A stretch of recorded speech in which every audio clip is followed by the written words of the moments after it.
یہ سورۃ القدر یہ ہے در حقیقت نزول قرآن کا جو وقت ہے جو معین کیا اللہ تعالیٰ نے. کب یہ قرآن اس کا آغاز ہوا نزول کا، یا پورا قرآن جو ہے لوح محفوظ سے سماع دنیا تک اتار دیا گیا. اور سورۃ البینہ کا مقصد، سورہ مکہ مرکزی مضمون کیا ہے کہ مقصد رسالت کا اللہ کے رسول کیوں ہے؟ لم یکن الذین کفروا من اہل الکتاب والمشرکین منفکین حتی تأتیہم البینہ رسول من اللہ یتلو صحفا مطہرۃ فیہا کتب. تو یہ چہار سورہ جو ہے اس کے لیے نبوت و رسالت کا عنوان نہاد ہے.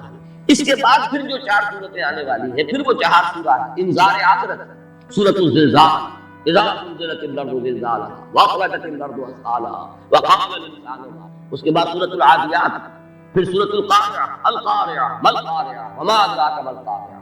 اس کے بعد سورۃ التکاثر الہاکم التکاثر حتی زرتم المقابر کلا سوف تعلمون ثم کلا سوف تعلمون. یہ گویا کہ انذار آخرت پر 4 سورتیں مشتمل ہیں. تو ان 5 سوروں میں اول و آخر مضمون یکساں ہو، وہ بھی آخرت سے متعلق سورۃ التکویر، سورۃ الانفطار، سورۃ الانشقاق اور سورۃ التطفیف. اور یہ بھی سورۃ الزلزال، پھر سورۃ العادیات، پھر سورۃ القارعہ، پھر سورۃ التکاثر. تو اول و آخر کا مضمون وہی ہے کہ جو اس تمام گروپ کا مرکزی عمود ہے انذار آخرت. لیکن درمیان میں یہ 3-4 سورے جو آئے ہیں ان میں حکیمانہ مضامین ہے، نبوت و رسالت کے مقاصد کا تذکرہ ہے. پھر یہ کہ نور و ظلمت جو باطن میں بھی ہے اور خارج میں بھی، اس کے حوالے سے نہایت معرفت اور حکمت کے موتی ہے قیمتی کہ جو اس جہاز میں آیا. اب اس تمہید کے بعد صرف یہ نوٹ کر لیجئے کہ سورۃ القدر کا جوڑا جو ہے اصل میں وہ سورۃ البینہ ہے. ان میں کیا نسبت ہے؟ سورۃ القدر جو ہے وہ آغاز نزول قرآن کے ذکر پر مشتمل ہے، انا انزلناہ فی لیلۃ القدر. اور سورۃ البینہ مقصد نزول قرآن پر مشتمل. کیوں نازل کیا گیا ہے قرآن؟ معاذ اللہ، میں صرف بات واضح کرنے کے لیے لفظ استعمال کر رہا ہوں. یہ اللہ کی جو ہابی نہیں ہے، کتابیں اتارنا ہے، کوئی اللہ کا شغل نہیں، مشغلہ ہے. کیوں اتارا ہے؟ مقصد ہے عظیم، تاکہ دودھ کا دودھ اور پانی کا پانی جدا ہو، تاکہ منفق ہو جائیں جنہوں نے کفر کیا، جن کے اندر کجی، جن میں زہر، جن کے اندر خباثت ہے وہ علیحدہ ہو، حتیٰ یمیز الخبیث من الطیب، جن کی فطرت سلیم ہے، صالح ہے، وہ علیحدہ ہو جانا. لم یکن الذین کفروا من اہل الکتاب والمشرکین حتی تأتیہم البینہ. یہ تمییز نہیں ہو سکتی تھی جب تک کہ بینہ نہ آ جائے. اور بینہ کیا ہے؟ رسول من اللہ یتلو صحفا مطہرۃ فیہا کتب قیمہ. وہ جو نقشہ مولانا حالی نے کھینچا ہے کہ اتر کر حرا سے کوئی قوم آیا اور ایک نسخہ الیاس آیا. یہ دونوں مل کر رسول اور کتاب دونوں مل کر بینہ. ایک بات ان دونوں کے مابین جو قدر مشترک کے طور پر ہے اسے نوٹ کر لیجئے کہ ان دونوں کے بارے میں اختلاف ہے کہ یہ مکی ہے یا مدنی. اگرچہ سورۃ القدر کے بارے میں غالب رجحان جو ہے وہ یہ ہے کہ یہ مکی ہے، لیکن رائے موجود ہے کہ یہ مدنی. سورۃ البینہ کے بارے میں غالب رجحان یہ ہے کہ یہ مدنی ہے، لیکن یہ رائے بھی موجود ہے کہ یہ مکی ہے. یہاں تک کہ ام المومنین حضرت عائشہ صدیقہ رضی اللہ تعالی عنہا کی رائے یہ آئی ہے کہ یہ بھی مکی سورت، مدنی نہیں ہے. اگرچہ اس کا جو انداز، اس میں جو الفاظ استعمال ہوئے ہیں، اس کا جو اسلوب ہے وہ یقیناً بہت مشابہ ہے مدنی صورتوں کے ساتھ. اہل کتاب کا ذکر خاص طور پر یہ جو ہے زیادہ جلی انداز میں جو آیا ہے وہ تو مدنی صورتوں میں آیا ہے. لیکن یہ کہ یہ رائے موجود ہے، اور سب سے بڑھ کر میرے نزدیک اہمیت کی حامل بات یہ ہے کہ ام المومنین حضرت عائشہ صدیقہ رضی اللہ تعالی عنہا کی رائے ہے. لیکن ان دونوں میں قدر مشترک کے طور پر صرف اس وقت ذکر کر رہا ہے کہ یہ بات بھی ہے کہ دونوں میں اختلاف ہے دونوں کے بارے میں کہ آیا یہ مکی صورتیں ہیں دونوں یا مدنی صورتیں. میرے نزدیک جو چیز راجح ہے، کیونکہ یہ دونوں اقوال موجود ہیں سلف میں، اب ہمارے لیے صرف ترجیح کا مسئلہ ہے کہ ہم کس کو راجح سمجھتے ہیں کس کو مرجوح. میرے نزدیک راجح یہی ہے کہ یہ دونوں صورتیں مکی ہیں. اور میں مولانا امین احسن اصلاحی صاحب کی اس بات سے متفق ہوں کہ قرآن حکیم میں جو یہ مکی اور مدنی صورتوں کا معاملہ آیا یہ 7 گروپوں کی شکل. ہر گروپ میں آغاز میں 1 یا 1 سے زائد صورت مکی ہوگی، اختتام 1 یا 1 سے زائد مدنی پر ہوگی. پہلی صورت سورہ فاتحہ مکی اور 4 صورتیں نہایت طویل، بقرہ اور آل عمران اور نساء اور مائدہ مدنی. اس کے بعد 2 صورتیں مکی 2 مدنی، انعام آراف یہ مکی، انفال توبہ یہ مدنی. اس کے بعد 14 صورتیں سورہ یونس سے لے کر سورہ مومنون تک یہ مکی ہے، اور 1 سورت تنہا سورہ نور یہ مدنی. پھر 8 صورتیں آتی ہیں کہ جو مکی ہے، پھر 1 صورت آتی ہے اور وہ مدنی ہے، وہ سورہ احزاب. اس طریقے سے مکی اور مدنی صورتوں کے 6 گروپ کو ہم پڑھ چکے ہیں، اس لیے کہ وہ تو سورہ تحریم پر 6ٹھا گروپ ختم ہو گیا. اب یہ 7واں گروپ ہے. اور اگر یہ اصول صحیح ہے جو مجھے صحیح معلوم ہوتا ہے، اگرچہ یقینی طور پر تو بات نہیں کی جا سکتی، حتمی انداز میں نہیں کہا جا سکتا، لیکن میں اپنے اتفاق رائے کا اظہار کر رہا ہوں کہ مولانا امین حسین اصلاحی صاحب کی اس رائے سے مجھے اتفاق ہے کہ یہ ساتواں گروپ بھی اسی طرح ہے، اس کی اکثر و بیشتر صورت ہے مکی، آخر میں صرف مدنی آئیں گی، درمیان میں نہیں ہو سکتا معاملہ، ورنہ تو پھر یہ کہ گروپوں کی وہ ترتیب جو ہے وہ ڈسٹرب ہو جائے، پھر وہ 7 گروپ نہیں رہیں گے، 8 بن جائیں گے یا 9 بن جائیں گے، جو بھی شک ہے۔ اس اعتبار سے، اور مجھے نہ صرف اس اصول کے اعتبار سے بلکہ ویسے بھی جو قرائن محسوس ہوتے ہیں وہ یہی ہے کہ یہ صورت مکی ہے۔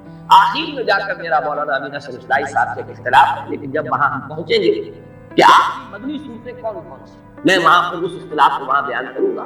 اور یہ بات سمجھ لیجیے کہ اصول میں اتفاق کے باوجود اصول کی اپلیکیشن میں اختلاف ہو سکتا ہے، اصول ایک ہی ہے، لیکن یہ ہے کہ اس کا جب آپ انتباہ کرتے ہیں کسی مسئلے میں، آپ کی رائے کچھ اور ہو سکتی ہے، کسی دوسرے شخص کی رائے کچھ اور ہو سکتی ہے، اور اس میں ہم حتمی اور یقینی طور پر کچھ نہیں کہہ سکتے، واللہ اعلم کہہ کر ہمیں اپنی رائے ظاہر کرنی چاہیے۔ تو جہاں تک بحثیت مجموعی اصول کا تعلق ہے، مکی مدنی صورتوں کے 7 گروپ، ان میں مجھے کامل اتفاق ہے مولانا اصلاحی صاحب کے ساتھ، لیکن آخری گروپ کی مدنیات کون سی ہے اس پہ مجھے اس سے اختلاف ہے۔ اس سے بھی زیادہ گہرا تعلق جوڑا تو ہے اس کا سورۃ القدر کا، سورۃ البینہ، لیکن چونکہ چہار سورے کے ضمن میں میں عرض کر چکا ہوں کہ صرف جوڑوں کی نسبت نہیں ہوتی، بلکہ بعض جگہوں پر آپ دیکھیں گے کہ اس 4 سورے کی سورہ نمبر 2 اور سورہ نمبر 3 میں زیادہ گہری مناسبت ہے، وہ میں بیان کر چکا ہوں سورۃ العلق کے درس کے ضمن میں۔ 5 آیات ابتدائی سورہ علق کی، اقرا بسم ربک الذی خلق، خلق الانسان من علق، اقرا وربک الاکرم الذی علم بالقلم، علم الانسان، اور 5 ہی سورت آیات ہیں اس سورہ مبارکہ کی سورۃ القدر کی، اور ان میں جو گہرا ربط ہے وہ اعظم من الشمس، وہ پہلی وحی ہے، اور اس میں پہلی وحی کے نزول کا اس کا وقت معین کیا گیا ہے، ہم نے یہ لیلہ مبارکہ اس کو نازل فرمایا، انا انزلناہ فی لیلۃ القدر وما ادراک ما لیلۃ القدر، لیلۃ القدر خیر من الف شہر، تنزل الملائکۃ والروح فیہا بإذن ربہم من کل امر، سلام ہی حتی مطلع الفجر۔ تو کس قدر خوبصورت ربط ہے، سورہ علق کی 5 آیات ہیں، اور یہ سورہ مبارکہ کل 5 آیات پر مشتمل ہے، وہ پہلی وحی ہے جو نازل ہوئی، اور یہ پہلی وحی کے نزول کا وقت ہے جس کا تعین ہو رہا ہے سورۃ القدر۔ ایک میں اس سے پہلے بھی عرض کر چکا ہوں، جیسے سورۃ التین اور سورہ بلد کے درمیان، حالانکہ سورہ بلد جو ہے وہ تو 4 سورہ دعوت و حکمت سے متعلق ہے، اس کی آخری صورت ہے 4تھی صورت، اور سورۃ التین جو ہے وہ 4 سورہ نبوت و رسالت کی پہلی صورت ہے، لیکن ان کے مابین بڑا گہرا ربط ہے، جو قسمیں ہیں، لا اقسم بهذا البلد وانت حل بهذا البلد ووالد وما ولد لقد خلقنا الانسان في والتين والزيتون وطور سينين وهذا البلد الامين لقد خلقنا الانسان في احسن تقويم۔ تو معنی اعتبار سے بہت مشابہت اور مناسبت اور بہت گہرا ربط جو ہے سورہ بلد اور سورۃ التین کے مابین ہے۔ بالکل اسی طرح یہاں نوٹ کر لیجئے کہ ایک ربط ثالث جو ہے اس سورۃ القدر کا، ایک ربط تو ہے جوڑے ہونے کی نسبت سے سورہ بینہ کے ساتھ، ایک ربط ہے 4 سورہ کے اعتبار سے سورۃ العلق کی ابتدائی 5 آیات کے ساتھ، یہ ربط ثالث ہے، یہ 3rd ڈائمینشن ہے اس کے مضامین کے ربط کا، اور وہ آپ نے نوٹ کر لیا ہوگا، میں نے ابتدا میں تلاوت کی ہے سورۃ القدر کی، اس کے ساتھ ہی متصل تلاوت کی ہے سورہ دخان کی ابتدائی 6 آیات، مضامین کے اعتبار سے ان میں جس قدر مشابہت ہے، یہاں لیلۃ القدر کا لفظ آیا، وہاں لیلہ مبارکہ، انا انزلناہ فی لیلۃ مبارکہ، یہاں انا انزلناہ فی لیلۃ القدر، یہاں یہ فرمایا گیا من کل امر، تنزل الملائکۃ والروح فیہا بإذن ربہم من کل امر، وہاں فرمایا فیہا یفرق کل امر حکیم امرا من عندنا انا کنا مرسلین۔ تو مضامین کے اعتبار سے، اور وہ جو اصول میں نے بات کا بیان کیا ہے کہ اہم مضامین قرآن حکیم میں کم سے کم 2 جگہ ضرور آئے، بڑی گہری مشابہت، تو یہ مضمون جو ہے وہ لیلہ مبارکہ، لیلۃ القدر جو ہے اس کا ذکر، اس کی عظمت کا بیان، یہ قرآن مجید میں ان 2 مقامات پر آ رہا ہے۔ مصحف میں تو بہت فخر ہے، کہاں سورہ دخان 25ویں پارے میں، کہاں یہ آخری پارے میں سورۃ القدر، گویا کہ کافی بوجھ ہے مصحف کے اعتبار سے، لیکن مضامین کے اعتبار سے نہایت قریبی ربط ہے، بہت گہری مشابہت۔ اب آئیے ان تمہیدی مضامین کے بعد ہم سورہ مبارکہ کا لفظ بلفظ مطالعہ کریں۔ انا انزلناہ فی لیلۃ القدر، یا نوٹ کیجئے قرآن حکیم میں اللہ تعالیٰ نے اپنی ذات کے لیے کہیں تو واحد کا صیغہ استعمال کیا، اننی انا اللہ لا الہ الا انا فاعبدنی واقم الصلاۃ لذکری، یہ سب واحد، کہیں جمع کا صیغہ آتا ہے، انا انزلناہ فی لیلۃ القدر انا فتحنا لک فتحا مبینا انا نحن نزلنا الذکر وانا لہ لحافظون انا اعطیناک الکوثر۔